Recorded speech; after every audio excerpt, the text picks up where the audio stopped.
So, without further ado, I'm James Everett. I'm a game designer from Ubisoft Toronto. We're one of Ubi's newest development outposts. We started in 2009 with nothing but a warehouse that needed heavy renovations and a handful of people. Today, we're over 300, and in August last year, we shipped our first game, Splinter Cell Blacklist. I joined the studio fairly early as a gameplay designer on Blacklist. And before joining Ubisoft, I had designed and tuned weapon systems for everything from a tactical RPG to a kart racing game, but a third-person action-adventure title was a new challenge. Splinter Cell's been around for over 12 years, and most of the games in the series have primarily featured guns as a thing used against the player, rather than one used by the player against the enemies. This is probably the most iconic Splinter Cell image of all time, but the one gun present is slung on the back of a bad guy. But Sam's always actually carried firearms, right? He's always had his pistol and his rifle and his multi-launcher, and these really useful tools have been used very sparingly by players for good reason. He's this covert field agent with decades of experience under fire. He learned his weapons handling in the SEALs, and often he gets a chance to take a shot before anyone even knows he's there. But in most of the games, he hasn't had great aim kind of past the first shot. From a player fantasy standpoint, this creates a bit of a disconnect. Sam's abilities are second nature. He doesn't have to think about how to shoot accurately. He just has to decide whether or not to pull the trigger. On Blacklist, we wanted to remove the barriers to the player thinking like Sam, allowing them to make tactical choices and execute plans enabled by the game's controls. We aim to enhance player agency by recognizing 3 distinct styles of play. Ghost is a super stealth approach where enemies never know you're there. This is obviously most favored by a lot of our classic Splinter Cell players, and is probably my favorite approach. Panther is a lethal stealth play style which focuses on quickly and silently killing enemies. If there's no one around to sound the alarm, then were you ever there? And Assault was a new for Blacklist. This lets players go loud. This is an approach that was previously basically untenable in most Splinter Cell games, as trying to hit multiple targets in quick succession was nigh impossible. If we wanted the player to be able to attempt Assault, we need to make our gunplay much tighter. However, it's still a Splinter Cell game, so Sam's health remained the same regardless of which playstyle you went in. So he's probably one of the least bulletproof video game protagonists out there. So in order for Assault to actually be viable, the weapons had to be responsive. Another large factor in our desire to improve this system was the economy, which players were always earning currency inside of and were able to customize their gear, buy new gear, and upgrade pretty much everything on Sam. So we knew we'd be adding a bunch of firearms to the game, but it doesn't really matter how many you've got, if you've got serious music. It doesn't really matter how many you've got if they all feel the same. So we were going to have a system which would allow us to tune these things to create nice distinctions between them. In the end, we had about 37 unique weapons, all tuned to be distinct from each other across 5 different classes. I spent a lot of the project working on all of the core gameplay in Blacklist, all the gadgets, all the navigation, and everything else. But the weapon tuning was probably the one system that I returned to time and again as opportunities came up to make some improvements there. So today, we'll start where I did at the beginning of Blacklist, with the research process. Then I'll dive into implementation details of gunplay systems as we applied them, before moving on to a couple of interesting system modifiers we dealt with, like upgrades and mark and execute. And lastly, I'll cover specific tuning and tools we used, and then wrap it all up. So let's dive into the research. We're going to have lots of guns in the game. They need to feel great, and they all need to be tuned differently. A lot of research was going to be required to get up to speed, and I started dissecting some of our peers' work for video game references, but in a series that hews to realism like Splinter Cell, I also want to make sure we were approaching the design from the real world. I grew up in rural British Columbia. Hunting was a big part of that upbringing, so I've got a healthy respect for firearms and a pretty good handle on how they behave and feel in your hands. I'm by no means an expert shot, and in the years since I left home, my little brother is quite fond of reminding me how unexpert I am when the few occasions I get to shoot with him. However, I know the heft of a weapon, the realities of recoil, and the concentration required to be an effective marksman. Absent from my firearms experience, however, was any exposure to automatic weapons. Fortunately, I was able to accompany our audio team on the recording trip to North Carolina and rectified that oversight. We always want to start from a point of realism. Deep breath in, Deep breath out. There you go. Thank you, Zach, for that video. So that's a Honey Badger. Currently, it's still a prototype, and yes, it's missing any sights or optics. My trigger control is sloppy. Through my body, you can clearly read my surprise when the recoil kicks in. Give me a break. It was my first shot with a select fire weapon ever. But it confirmed the universal truth of firearm handling for me, which is that bullets only go where the gun is pointed. With sufficient training and experience, a shooter can keep even long bursts of fire in a fairly confined grouping. Firing more frequently does not make the barrel magically bend or bullets fly off in different directions. What we're modeling in games with various degrees of fidelity is the response of the shooter's body to the weapon, not any physical change to the weapon itself outside of the moment of fire. So this is exactly the same weapon in an experienced shooter's hands.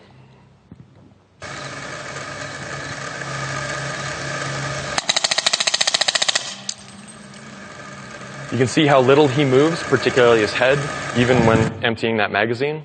I shot video like this for many of the weapons we recorded, trying to match our in-game camera as reference for both us on the gameplay side and for the animation team. We didn't have a prone position for Sam, so I might have chucked this one in for fun. You might want to watch your ears.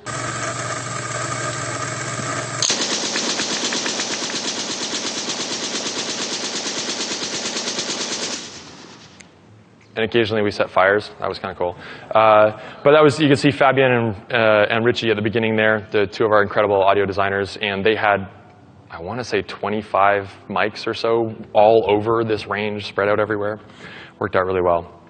So I had some real-world experience with firearms. I'd managed to get some hands-on time with the kinds of gear that Sam would be expected to use. And I'd played plenty of games where guns were the focus, but I hadn't actually pulled these things apart in great detail before. So I grabbed a handful of titles that were out of the time and did a pretty detailed comparative analysis. And I recorded a bunch of videos comparing exactly the same sort of fire patterns time and again between all these games. So for example, Uncharted 2 at the time was absolutely the standard for great pulpy action. And they have these wonderful set pieces that are punctuated by some fairly long combat engagements. Gears of War has a really unique combat tempo due to the amount of damage their enemies can soak up, and they've got great gun feel. And of course, the Call of Duty series has absolutely established themselves as one of the premier shooting games in the world. I had a whole bunch of other references as well, sort of to round that research out. But the one thing that really popped out of that for me after doing it all was just how many different permutations of gunplay there are, and how many different ways that supports the different player fantasies that we're trying to enable. So, with all this background in mind, we laid out a few goals to bring our gunplay into line with Splinter Cell Blacklist creative direction. First, we wanted the player to be able to shoot like Sam Fisher, as this highly experienced covert operative that we know he is. Second, we wanted to embrace modern control conventions. Millions of players have experienced Gears and Call of Duty and Uncharted and many of the other titles I referenced. And they share some key similarities in control schemes, which, like WASD plus mouse for first-person shooters on console, or on PC, oops, have become standards for good reason. And finally, we wanted to enable the assault style of play, allowing players to actually get into gunfights, but on distinctly Splinter Cell terms, because a big part of feeling like Sam is not actually being invincible. It's your vulnerability inside the combat space. Just before I dive into the systems design details, I do have a quick caveat. I'm not going to cover the impact of sound, visual effects, animation, and rumble on gunplay, because they are huge, but it falls kind of outside the scope of this talk, and it would take another several hours. So suffice to say, no sound, no effects. That's a lot better, and we know it's a lot better, so I'll leave it at that. So, onto the mechanics side of things. We'll start with aim down sights. So before a marksman ever aims down the sights of the weapon, it crucially understands how it works.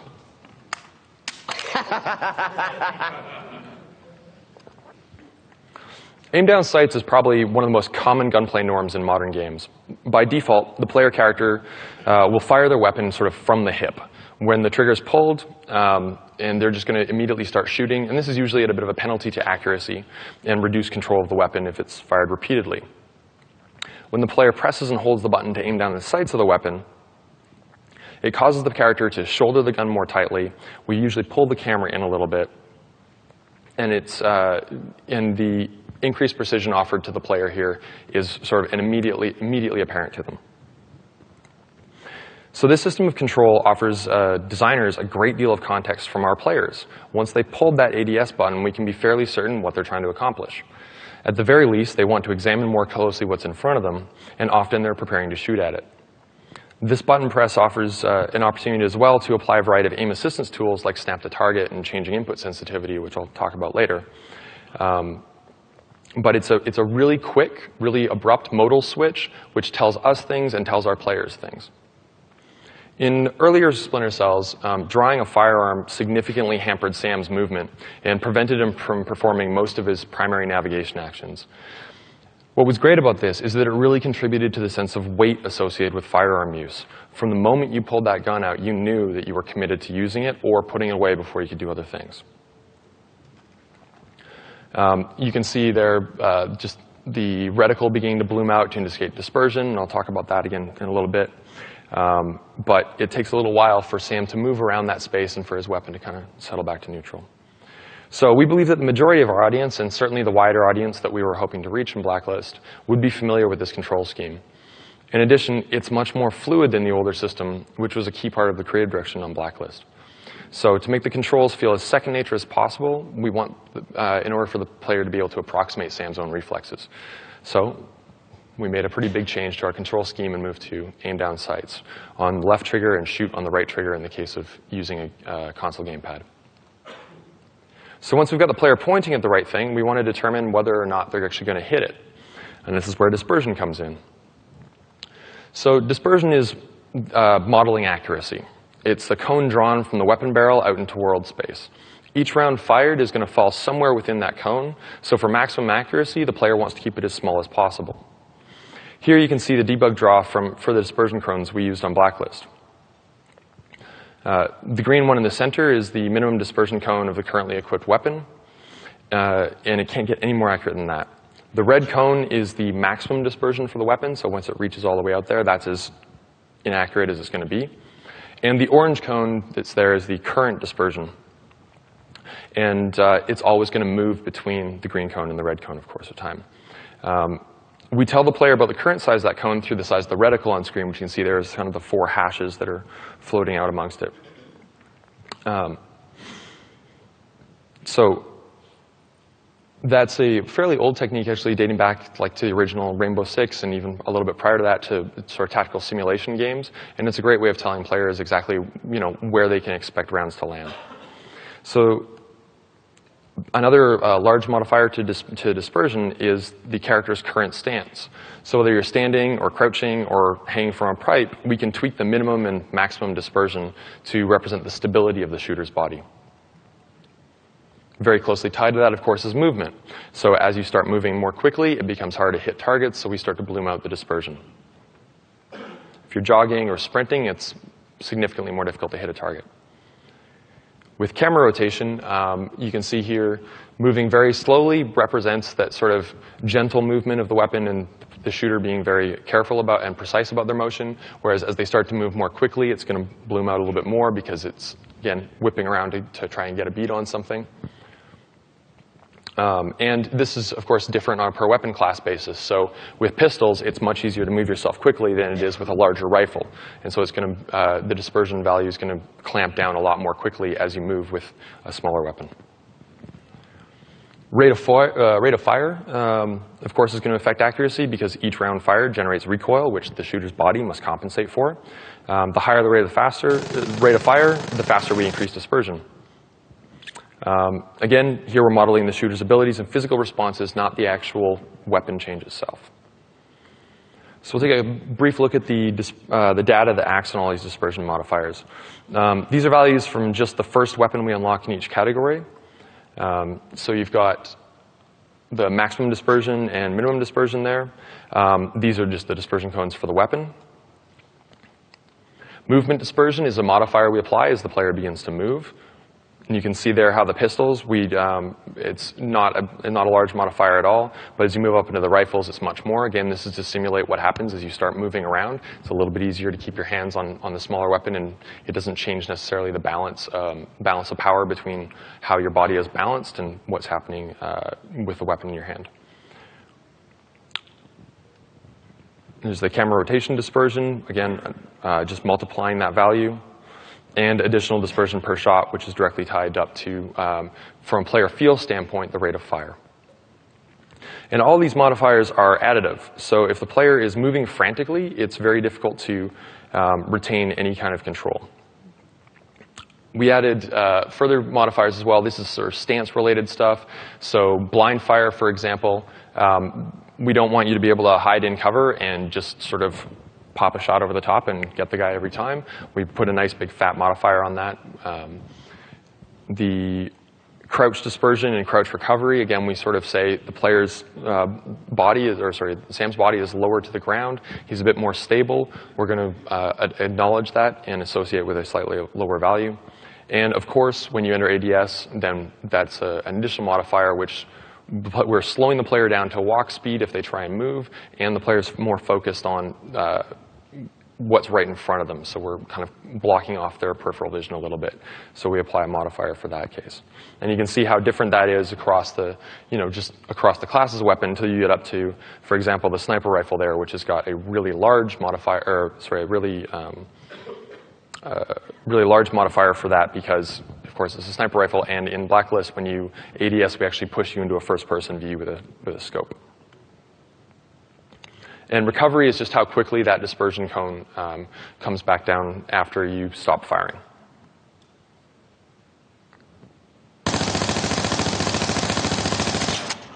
So you can see here that's just firing normally, and then as you begin moving, you can see the cone begins to bloom out more quickly. And the same deal as you move the camera, it's additional stuff, and then as you walk and move the camera, it all begins to multiply on top of itself. I just want to take a quick tangent and do a bug we had on Blacklist. On the left, you can see that orange cone there and the reticle itself. The reticle, the four little lines there are sitting about 50% of the way along the line inside of the orange cone. And it's a simple little bug, but it's one that you're directly lying to your player, right? Because they're expecting that in their mind, they're drawing that sort of that red circle on the right there. They're expecting rounds to fall within the reticle, not anywhere outside of it. It's a weird little one, but it popped up for us a couple of times, and it's definitely worth keeping an eye out for. So I'd like to return briefly to a real-world example. I don't know this woman, but according to the YouTube video, her name is April, and this is her first time firing an MP5 SD. I can't find much aside from a couple more YouTube videos of her at competition shoots, but she appears to be an experienced hobbyist shooter rather than law enforcement or military.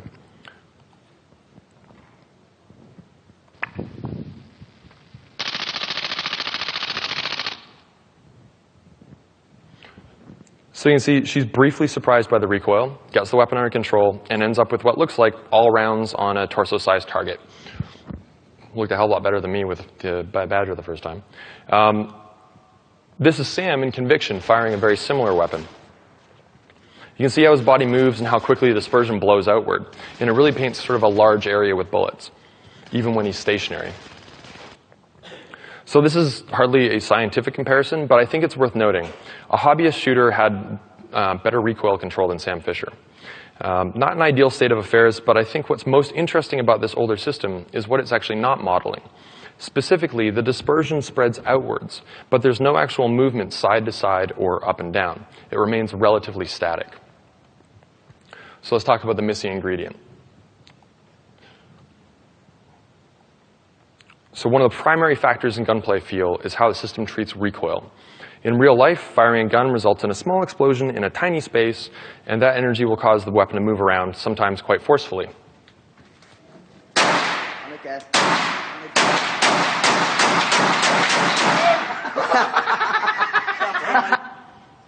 If your friend does that, don't let him do that. That's just not cool.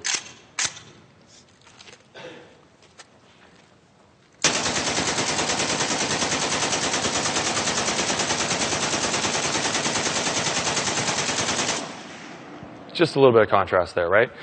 With appropriate handling, it's possible to control a weapon reasonably well, even with something as ridiculous as an AK with a full drum magazine. Soldiers are trained to fire single shots or very short bursts at a time in order to correctly control recoil and not waste ammunition. In many games, how we model this recoil can provide us with a unique feel for each weapon and a really big lever for difficulty tuning. The model favored by many games is to simulate the jump of the weapon in the shooter's hands by pushing the absolute center of the reticle in a pseudo-random direction with each shot fired. You can see it clearly in my earlier videos, and you'll recognize it if you've played most modern shooters. Splinter Cell Conviction didn't actually have any recoil climb. Instead, it relied purely on dispersion. So to create recoil climb in Blacklist, each weapon has a unique horizontal and vertical displacement weighting. For example, a gun here with a vertical recoil value of 0.1 and on the max, and 0.1 on the min, is always going to climb directly upwards at 1 degree with each shot fired. This isn't particularly interesting for players, as the weapon will feel extremely predictable, and it's not going to move around much. Here the player is going to see a lot more variety in the vertical climb as the weapon jumps between 0 and 9.5 degrees vertically, but it's going to feel really jumpy with such a big delta of change. So this is an example of the M416, which is one of the most controllable assault rifles in Blacklist.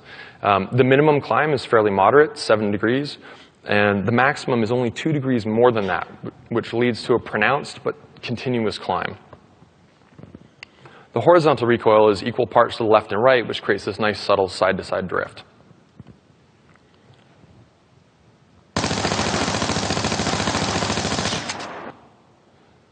So there I just let the gun ride straight up.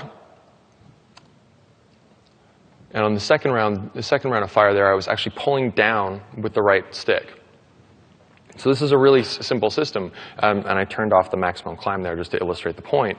But by doing this, what we introduce to the system is really, really interesting gun feel for the players, where now they can start to work against the recoil of the weapon. They can learn how to get that thing under control, and because each weapon feels different, it's always a little bit of a different movement, and it's pseudo-random, so it creates just that tension for the player of trying to guess where it's at. One of the really valuable resources for me when I was actually looking at games from our peers is there's some community sites like Simthic, for example, which have just incredible amounts of data available. And so you can start to look at how other developers are handling things. I was really quite impressed by just like the level of comparative tools and analysis stuff they had, which kind of informed a few of our tool decisions later on as well. So we started building recoil differentiation in amongst the weapons. The pistol, for example, has a pretty quick centering speed, so with each shot, it comes back down fairly quickly, trying to simulate the fact that you can just control that with your wrists. Blind fire, I mentioned briefly, was used to drastically change up where the player would be able to hit things. So if you were blind firing from cover, you would see like the weapon start to jump very, very quickly. Whereas when you're crouched or when you're in precision, you're able to get more control on the weapon. And for pistols, recoil is this fairly sharp upward, particularly with the first pistol there. That's a 4-degree delta between them, but fairly balanced side to side. And again, what we're trying to simulate there is that quick, sharp snap that will come off a pistol unless you get it under control. With SMGs, the general model here was to look at them as firing roughly the same caliber of ammunition as the pistols, but benefiting from 2 hands on the weapon to control it better. So it leads to a more robust precision modifier, so when you go to ADS, it allows for a player to kind of bear down on that weapon because now they've got 2 hands on it. But SMGs are fully automatic, so without careful trigger control or switching to single fire, it's easy to quickly build up to significant recoil and empty your magazine in no time flat. Rifles recenter quite quickly, but they climb just as fast as well. The first rifle, the FAMAS, actually has a distinct recoil climb which pulls it up and to the left, which models in a slightly exaggerated fashion what a lot of shooters report with that weapon in terms of its internal mechanics and the way it kind of pushes against the body. Sniper rifles trade up kind of their long range for heavy recoil with a very stiff recovery. This is tuned a little bit differently because, as I mentioned earlier, when we went to sniper rifles, we would push into a first-person camera. And of course, the requirements there for controllability and feel are quite different from third-person. And lastly, there's the shotgun. And they jump a lot when they're fired from the hip, but you use ADS, you can get it down to a fairly controllable level. And if you're slow and steady with the shotgun, you can be accurate. It's just not got a lot of range on it. And you'd want to, watch your face.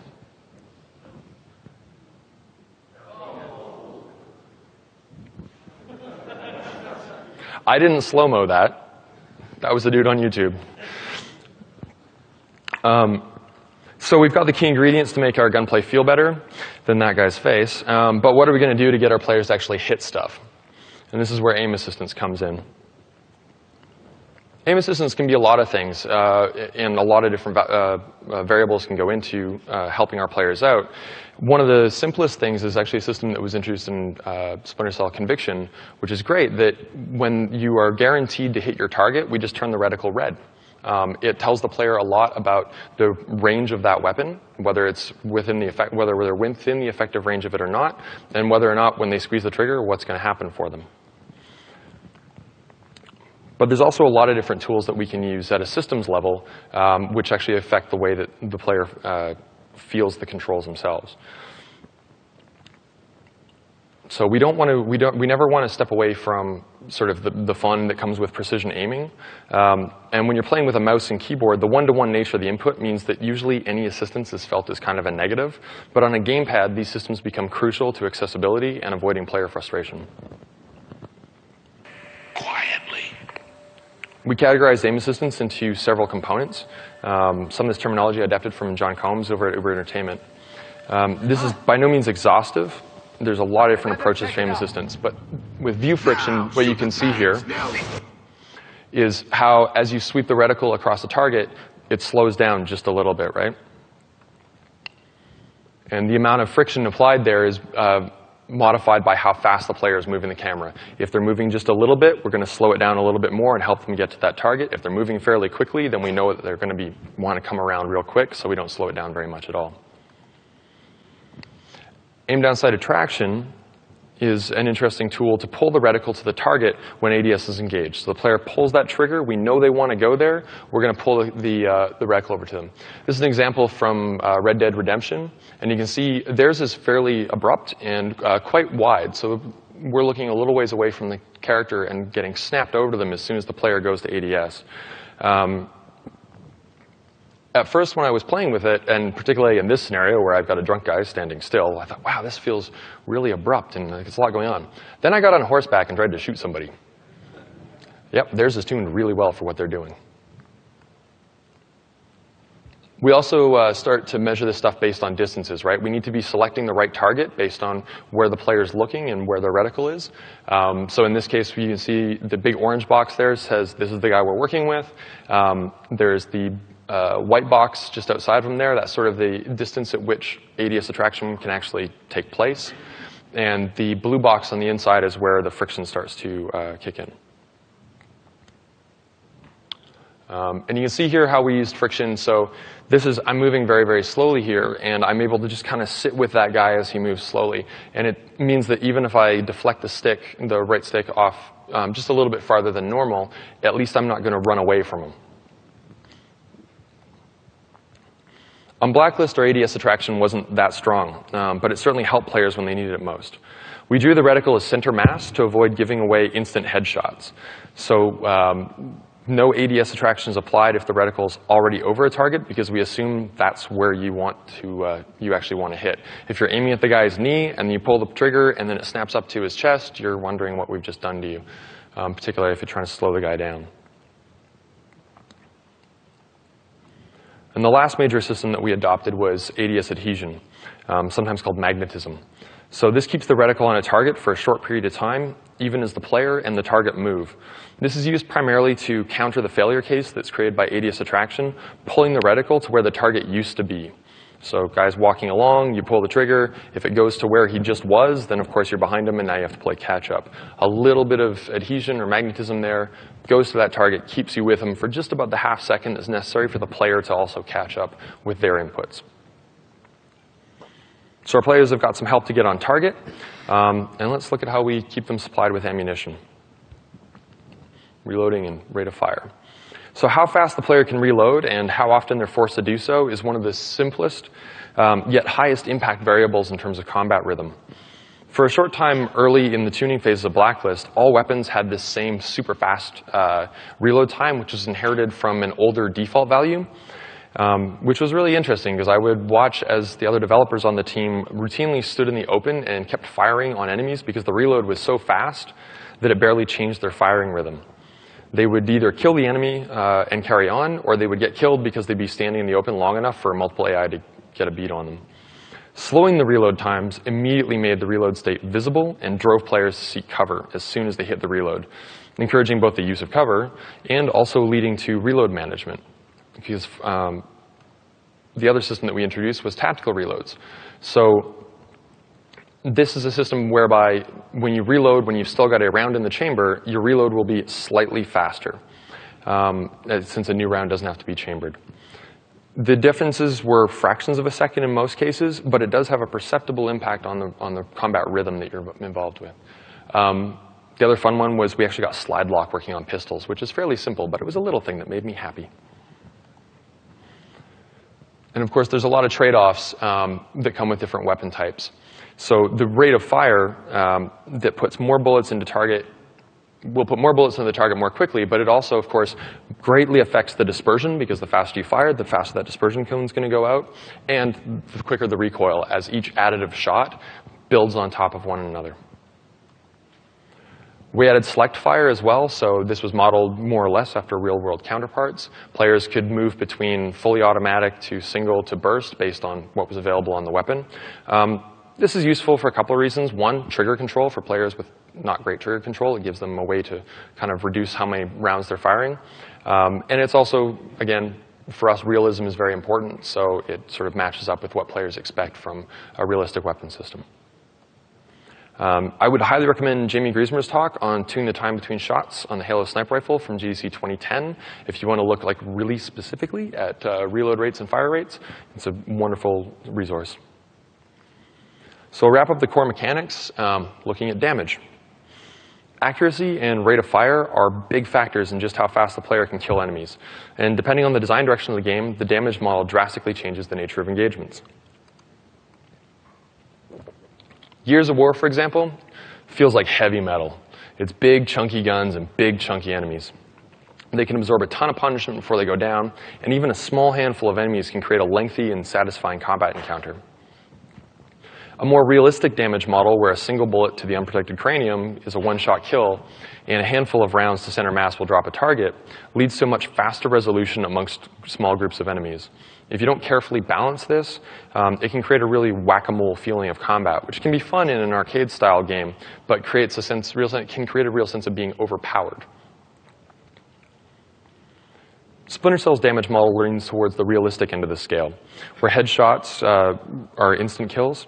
And so we bulked out some of our enemies with more very visible armor to make it clear like why the players weren't dropping guys immediately, even when shot with relatively high caliber weapons. We also added helmets to the enemies in order to protect them from sort of the one-shot kill effect. And anytime one of these heavy enemies showed up in an area, it really drastically changes the player's behavior. These guys had a whole wonderful set of AI behaviors, which if you were at Martin Walsh's talk earlier in the week, he talked about how some of that stuff worked. So for difficulty adjustment, we could also change global health, but we could also change location-based damage. So unprotected headshots, an instant kill. Torso was full damage, limbs 75%, and then helmets had their own sort of standalone hit point value. As we got up to higher difficulty levels, we would make the limbs take just a little bit less damage, torso take just a little bit less, but we didn't want to make that a drastic difference because, of course, it kind of starts to creep away from realism very quickly. The helmets were great, though.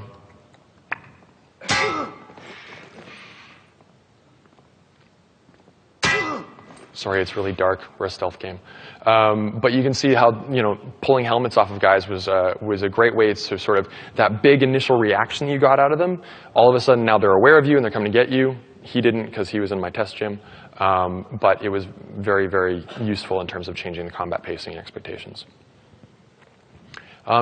Hit reactions are a really big deal. Because you can see as he begins to move, depending on where you shoot him, his head, in this case when it's unprotected, that's a one-shot kill. If he happens to bend forward when you tap him in the chest, then the next shot is sort of a freebie kill for the player. So it becomes an interesting discussion with the animation team about just where we could sort of put these characters in order to ensure that the combat difficulty is not drastically modified unintentionally.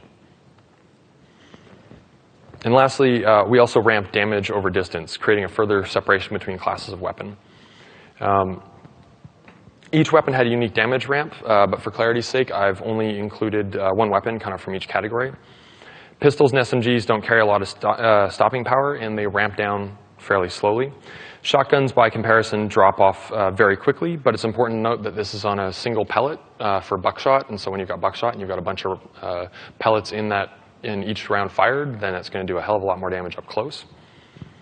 Rifles carry their punch farther out, and sniper rifles have very little fall off. So this model, as I say, is not completely realistic, but it's great for creating differentiation between weapons for the player, and it gives designers a really good tool for tuning. So this damage model was fairly straightforward, but worked really well for Blacklist, balancing the needs of escalating weapon damage, player readability, and finding ways to adjust for systems like headshots. So ADS, dispersion, recoil, aim assistance, reload, and damage are kind of the heart of the gunplay system that we built. And these elements gave us the tools to achieve our design goals. But I'd like to speak briefly about how we gave our players the ability to influence the system before they got into the game. And we did that through upgrades. So with upgrades, players could customize the feel and usability of individual weapons. You could go deep on any given weapon and start to tune exactly its properties within sort of a fairly narrow band, but it was pronounced enough that you would get a good sense of what your impact on that choice, or the choice that impact was having on the game. They were fairly small tweaks compared to switching to a completely different firearm, but it was great for players, and of course, it was a really useful addition to our economy system.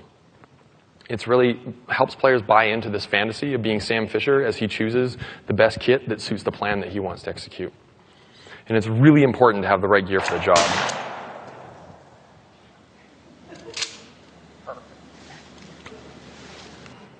Always buy the right belt. So no discussion of gunplay in Splinter Cell would be complete without a look at the mark and execute system that was first introduced in Splinter Cell Conviction. So mark and execute allows players to mark several enemies and shoot them all with a single button press, so long as they're in range and Sam has a clear line of sight. It's kind of a combination of get out of jail free card, badass button, and very useful enemy tracking tool. It came back in Blacklist after its introduction in Conviction, and we had some pretty significant upgrades. Players could keep moving during the execute phase instead of stopping in place. And if an enemy was within hand-to-hand distance, then Sam would grab a hold of them and use them as cover while clearing the rest of the marked targets. This is a great example from one of the fans who likes his music. But you can see here, he's going to grab that guy to get his execute token. He's going to distract everybody else, advance on them, keep moving all the way through this execute phase, pop the helmet off the heavy guy, and sneak up behind him before he knows what's going on. Which is pretty slick. So mark and execute creates interesting combat tempo changes in firefights. When triggered at the start of combat, it creates a moment of confusion amongst AI and a window for the player to move through. In the middle of combat, players would use it to kind of thin out enemy numbers, increasing their chances of survival. Often players would use it as a mop-up tool as well, marking enemies they deemed kind of a low threat and dealing with the most dangerous or closest enemies first, before finishing off the entire encounter with an execute. I'll leave it at that, as mark and execute does not directly impact gunplay feel, since it's more of an automated system, which requires fewer inputs from the player, but it does really drastically alter the pace of combat and the player's perception of Sam. So the ingredients for a gunplay are all laid out, so let's tune it up. I've wrapped together tuning and tools because I find them to be inseparable. Great tools mean more iteration and better results. The first part of the tuning plan was pretty clear from the beginning. Guns need to feel different. We want a clear split between weapon classes because a shotgun does not handle the same way as a pistol. Within a class, however, the changes should be subtle but noticeable. The first rifle the player gets might drag up and left, while a later one has a subtle side-to-side drift, but they both have sort of a similar rate of climb. Last, we wanted players to have access to Sam's skills so long as they could mirror his calm under fire. Sam is a weapons expert with decades of experience, and we believe that the gunplay should feel precise and crisp and almost surgical so long as players could keep their cool. Under stress, such as in a multiple enemy firefight, the player who can maintain situational awareness and prioritize targets will always come out ahead. However, because Sam's not bulletproof, the player is required to be constantly on the move during open combat. Thus, it introduces a lot of character movement and camera movement, leading to dispersion bloom, which requires the player to carefully choose when to stop moving and return to precision aiming. We balance things out looking across the classes, so pistols were our scalpel. Low damage, low rate of fire, short range, but very precise, very easy to control. Pistols also have a lower increase to dispersion than any other weapon while moving, so you can actually walk in and close on a target with them. SMGs, low damage, high rate of fire, short range, pretty easy to control at full auto. Good for putting a bunch of rounds in center mass of a target in CQB. Rifles, medium damage, average rate of fire, medium range. Precise single shot, but gets pretty difficult to control at full auto very, very quickly. And of course, shotguns, high damage, low rate of fire, short range, really good if you're up in somebody's face, but after the first shot, everybody knows you're there. Not ideal for Splinter Cell, but kind of fun to play with. And sniper rifles, high damage, low rate of fire, long range, very precise, difficult to control unless you're perfectly stationary, and terrible as soon as an enemy closes distance with you. So we have our setup. We're planning to kind of tune things that way, and it's looking good. So we were building on the Splinter Cell Conviction code base, which was an amazing start for us, right? It let us get going very, very quickly. But there were a few renovations required because the gunplay tuning in particular was handled through some INI files. And when I started, it looked kind of like this. So at the beginning of the project, this is like the mother of all INI files. To make a change required an engine reload. So the ability to refresh the entire INI at runtime was eventually added, but you couldn't always trust it. And so I'm just looking at this thing going, I'm not sure how I'm going to tune 30+ weapons, but we'll figure it out. So I got started in the process. And the one benefit to the fact that it took sometimes up to a minute because of the engine reload to see these changes meant that I was kind of making large, crude changes rather than very specific ones. And so that meant that building sort of the initial differences between the weapon classes that I was talking about, it was kind of forced me to do that. I came up with a couple of weird hacks, like I would have test weapons that I dropped values onto, and then I would drop them into my test level, and I would just like pick them up one after another and test them out. But it wasn't ideal. Fortunately, before I actually had to get into tuning each gun individually, a programmer came to the rescue. Brian Robertson was one of the gameplay programmers who had worked closely with me to kind of understand the system as it existed when we inherited it. And he was able to write a tool which allowed for a network socket connection to the engine, bringing just about real-time tuning to the guns. To say that this was a relief to me would be putting it mildly. I think it probably saved my sanity. And Brian really is that metal, but he's a really nice guy. So by breaking up the various tuning areas into separate modules, only the relevant values were front and center at any given time. This made it much easier to think about the details of each weapon. For example, I could leave the dispersion tab up and jump between two rifles to think about how the movement should change for each. The weapon editor even had a plotting system for showing an expected hit distribution of a user-definable number of rounds fired at a specific distance. It wasn't perfectly accurate to in-game outcomes, but it was good for quickly visualizing the differences between weapons. So the tool had roughly a half-second delay between a value being changed and the update going live. Brian was confident that he could reduce that to nearly nothing, and I believed him. But I found that once I got deep into the tuning process, that half-second delay actually became invaluable. I could fire a weapon at a particular rate, make a change, and the next few shots would have the old value before the new value kicked in. This brief delay allowed me to completely focus on the outcome of that change. Had it been instantaneous, there would have been a slight split between my left hand changing a value and my right hand pulling the trigger, and I wouldn't necessarily have seen what just happened. So this was kind of a surprising outcome for me, but one that made a big difference when I was tuning all of the values. The weapon editor helped me work on this highly granular tweaking to get the subtle difference in feel between weapons of the same class. In the case of weapons, this meant gradually making the weapons center more quickly and making the recoil more controllable overall. By comparison, we had these black market weapons, which were primarily used for our enemies, but players could purchase them on the black market. And they had their own sort of particular set of firing patterns, which didn't have to follow sort of a player power curve progression. Dispersion followed similar patterns as I tried to find a character for each of the weapons.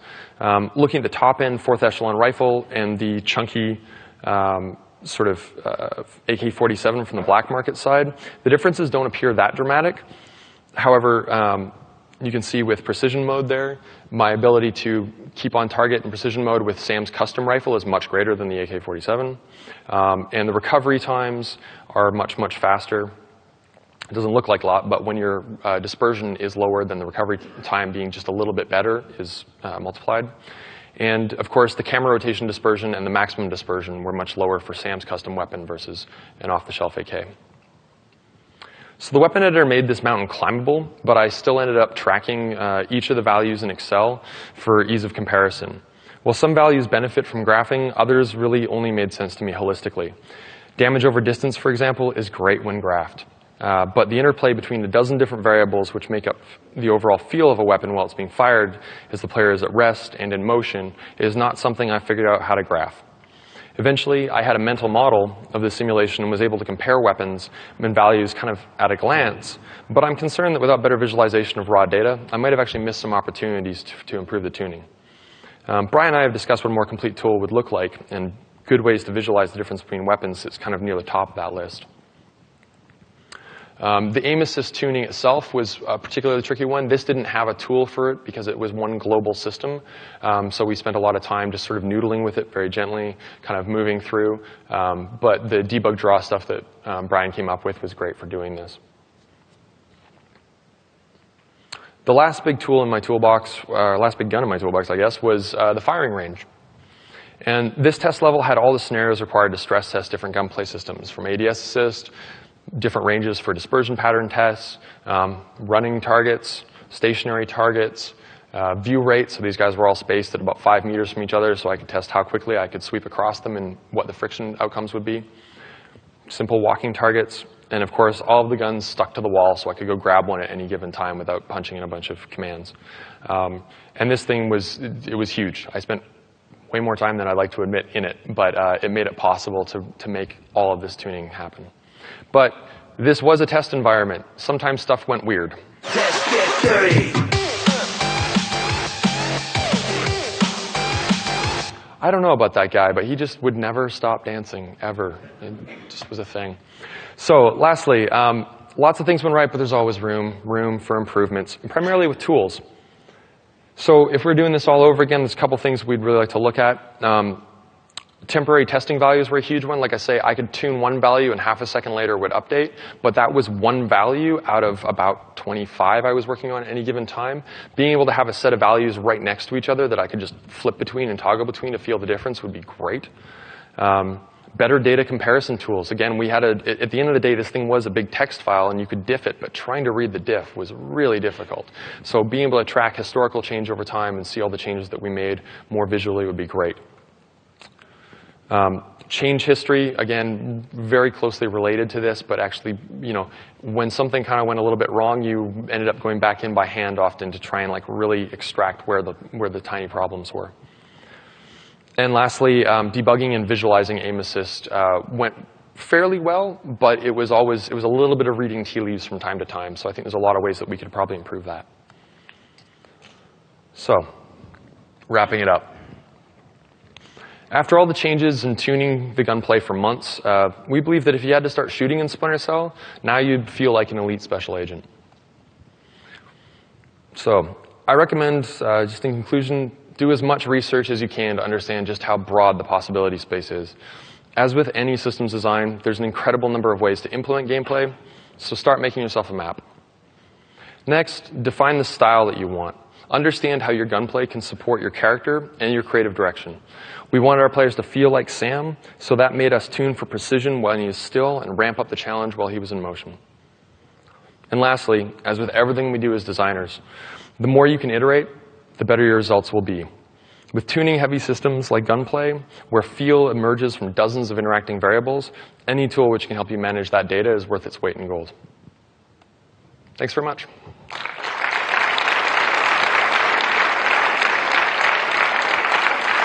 So I think we got probably a few minutes for questions.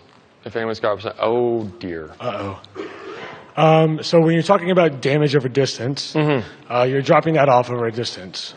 First question is, how do you think you give the player the feedback that they're not, that their weapons are being more effective at distance? And then also, what do you think about systems such as doing bullet drop or anything else as an alternative to like effective range of a weapon? So the first thing we did was, I mentioned turning the reticle red. That red only happened when you're within like the effective range of the weapon. So when you're outside of it, and that's where the damage would start to drop off, we didn't do that. Enemies as well, of course, took less damage. So you were noticing that it was taking a little bit more effort to get them to drop. With physical modeling, I think that's really, really interesting. But I think it works best in larger spaces. So Splinter Cell's engagement distances tend to be fairly tight. So hit scan kind of makes the most sense in terms of player readability. But it would be a fun one to start experimenting with for sure. When you say tight, like 10 meters, 15 meters? Do you we were between 10 and 20 meters was sort of our standard engagement distance, I think. Thanks. Plus, sneaking up on guys and hitting them from the back of the head. Did you have any easy way to recall historical values? Like, say you're working on the game and you've got a good tuning pass on whatever, all your shotguns or something, and then some change comes in to like the way body armor works or something, and you're like, oh, like now the shotguns don't work the way I want, and did you just have to go find an old build, or did you have a way to like call back previous data or kind of look at your tuning values over the course of time and say, oh, maybe when the damage was higher and the recoil was lower, that would be better now that the body armor has changed or something like that? Yeah, because it was, so it was an INI file, it was data living in Perforce, so I could roll back at any time, and I was pretty consistent with keeping detailed notes in the change list about what I had changed. I really wish I'd started using consistent terminology earlier because it would make my search a lot easier. So I was able to roll back a little bit there, but there was a couple of breakpoints when we made major changes to the system that we couldn't roll back any further than that because we changed how the data was handled. But that was, like I say, from an improvement standpoint, from a tool standpoint, that would be a really nice thing to have more control over. So, hi.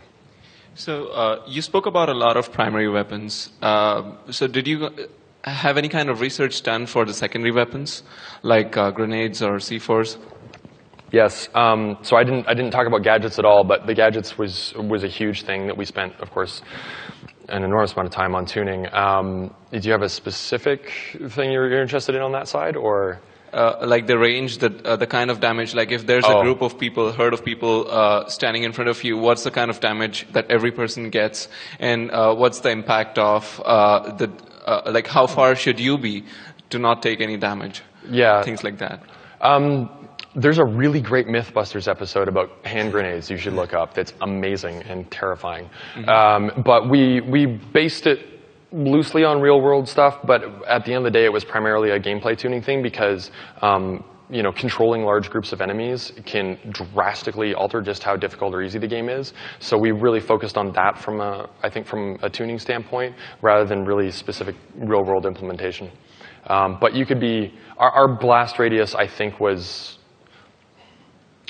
significantly lower than real-world blast radius. Thank you. I was just wondering if you've worked on or thought about some of these same challenges on mobile, on touchscreen input devices. No, looks like no. Or if you had any. I've played with a few, and it strikes me as really, really hard. Yeah, getting gun feel on mobile is tough. Yeah, I wish I had something amazing I could tell you, but I have got no idea, man. In Conviction, one of the upgrade paths was the optics upgraded your number of marks. Can you talk about the decision to, I guess, remove that upgrade path, but I guess another way to ask that would be why cap it at 3 marks instead of the 4, which you could get to at conviction? We went back and forth on that a lot for a while. So just briefly, the mark and execute system allows you to, in conviction, allowed you to mark 2 all the way up to 4 enemies, depending on the upgrades and the weapon you were using. In conviction, we simplified that so it was just always 3 marks. The biggest reason was player confusion, because if I have a weapon like the 5.7 in conviction, which allows me to mark 4 targets, and then I swap over to something with only 2, who do we unmark? Was it the most recent target, the one closest to you, the one farthest from you? Like, there was so many different ways to split that hair that none of them ended up being a satisfactory outcome for the player. So simplifying it down to 3, that was the primary reason to simplify to 3. It also meant that generally there was one weapon in conviction, like from a pistol standpoint. Like once you got to 4 marks on the 5.7, there was really, you would never go to anything else, right? Like that was such a huge change in terms of how players were able to use that weapon. And just from a functionality standpoint, right? If I can track 4 guys instead of 3, just while I'm keeping keeping the awareness of them, yeah. So we just simplified it across the board to 3, and we found that it worked out pretty well because you could swap weapons, you could be anywhere, and it was always just consistent. A quick question about the dispersion values. Maybe I missed this. Were there different tunables for like the chance of a bullet going into the red versus orange versus green? So the orange was the current cone, and bullets would always land within the space of your current dispersion. So it would just grow out towards the red based on movement and all those other sorts of things, but there was no chance that a round would ever land outside of that orange cone, because that was what we were showing the player on the reticle. And so, like I say, we had the problem where we were actually too far inside of it, but we wanted to make sure as well that you don't go outside of it. Somewhat related, can you speak to the challenges of mapping a 3D cone in the world to a 2D crosshair, especially when you're dealing with like edge cases where it's actually overlaying the edge, and what kind of solution you guys come up with? It's tricky, to say the least. But I think, and I can't speak specifically to a lot of the implementation details, because I was discussing it with Brian, and then he started getting into some math stuff on me that I kept up with, but this was a year ago, so I'm going to paraphrase very heavily. In general, like our reticle position is sort of mapped at about, I think it's about 15 meters into the world. So we have, as I say, sort of our average engagement distance, and we sort of map it to that. And then it falls a little bit farther. Of course, there's also the thing that just like from my position where I'm standing, the cone is sort of visually like inside of the reticle. Stuff's farther away. It's going to, an enemy's going to be smaller, and he's going to fit inside of that anyways. I wish I could speak a little bit more specifically about the implementation details, but I don't have that in the back of my brain. Sorry. Thanks. Sorry, there's a sign being waved. Oh, 1 minute. OK, last question then. Awesome. So I just had a question about how you're tuning a shotgun, because a shotgun works a little bit differently than the other weapons. It shoots multiple pellets. So what things are you looking at there? Are you like tuning the actual number of pellets differently for each shotgun? Is it always the same? How is that? Can you go into more detail on that? So one of the upgrades for all of the weapons was like ammo type, and shotguns had flechettes, pellets, and slugs. So a slug, of course, would, bring you down to 1 round fired because it was just a big fat slug. Flechettes, there was a few more packed into it, and the other type was a heavy buckshot. I didn't change the number of pellets in each shotgun, in each shell, because I felt like Sam was generally being supplied from one source, and so I was like, all right, well, he's going to be using generally the same kind of stuff. Tuning-wise, the pellets were randomly distributed within the dispersion cone on fire. We did a couple of funky things, like we drastically reduced the distance on headshots. So like that example I used where a single round to the head would kill or unprotected head would kill an enemy. With shotguns, because you've got this bigger dispersion pattern, there was like from this far away, there was a good chance that with 12 pellets going out, like one of them might like just clip the guy. So we actually, we said that only really resulted in a headshot kill from a fairly close distance. Shotguns were a little weird. We did a lot of different kind of tweaks to those things to get them all working. But Thank you. Thank you very much, everyone.